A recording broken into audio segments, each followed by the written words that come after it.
If your baby wakes up every 2 hours overnight and your first thought is immediately, they must be hungry, then this video is for you.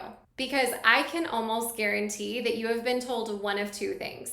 One, feed every single wake up no matter what, or two, stop feeding overnight altogether. And usually, neither one of these is actually the right answer. So, if you are breastfeeding, worried about your milk supply, or you're just terrified of accidentally withholding a feed that your baby actually needs, I want you to keep watching. So here's the problem with guessing. If you assume that every single wake up is due to hunger, you either keep feeding every hour or two out of fear, or you go the opposite direction and cut feeds that your baby actually might still need. Both of these, though, are keeping you stuck in the same cycle because we're not actually figuring out what is truly going on in the first place. And neither approach is actually answering the question of why is my baby actually waking up? And I am Marley. I am the owner of the Cradle Coach and the Cradle Coach Academy. And for almost a decade, our team has helped over 5,000 families with getting better sleep without asking parents to choose between responsive parenting and healthy sleep habits. The biggest mistake is not feeding your baby at night. It is guessing why they are awake. Because if you solve the wrong problem, you stay stuck in that same cycle. So instead of asking, should I feed my baby? Start asking, why is my baby awake in the first place?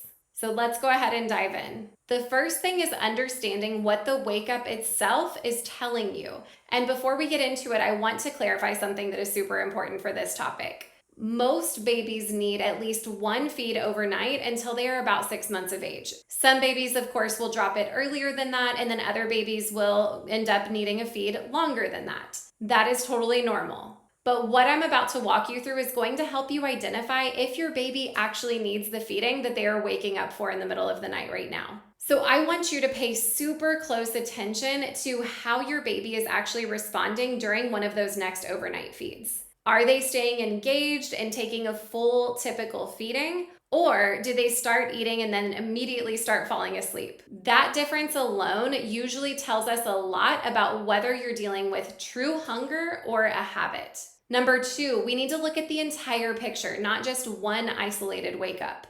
One or two overnight feedings in isolation are not going to tell you a whole lot. That's why we start by looking at the full picture, your baby's daytime feeding schedule and amounts, their overall sleep schedule, what their last feeding of the night looked like.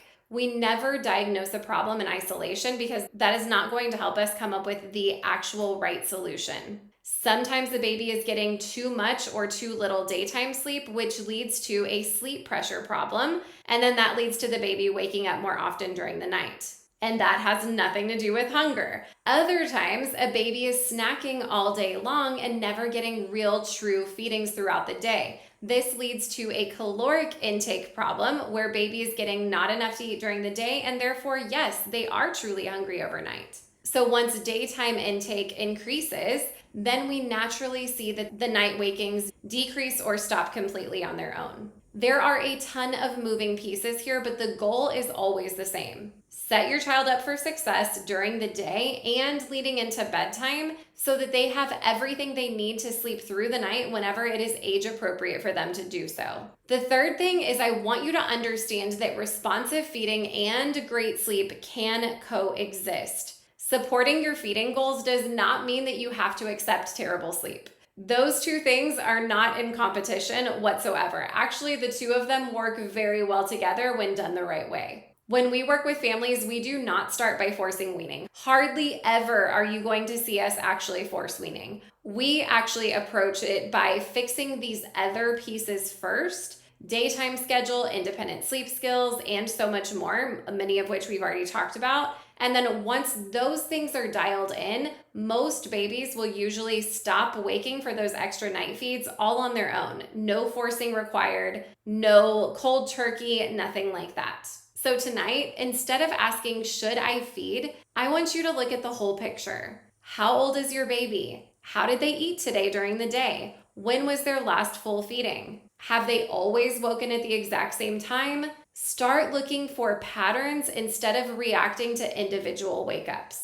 And if you look for those patterns and you still can't quite crack it, that is exactly what Rachel on my team does every single day. She has been doing this for over 11 years. She has worked with thousands of families, and she is able to look at your child's feeding history, schedule, sleep habits, and developmental stage and help you understand what is actually happening instead of guessing. There's a link in the description where you can book a free call with her. Y'all can chat through all of that and then determine if you're a good fit to work together. So when you stop guessing, you stop second guessing yourself.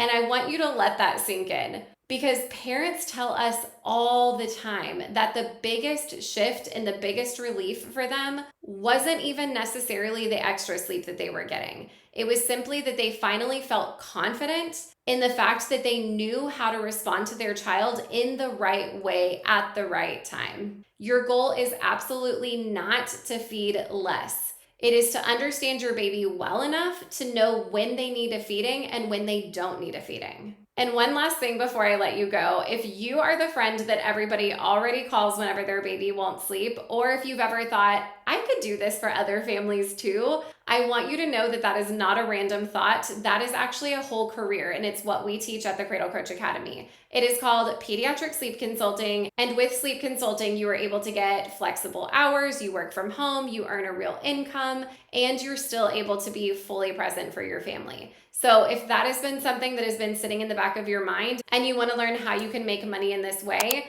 I want you to come hang out in our school community. You will find income breakdowns, real graduate stories, and everything that you need to know about what this path actually looks like before you decide if it's for you. The link to our school community is in our description. I would love to see you in there, so come say hi.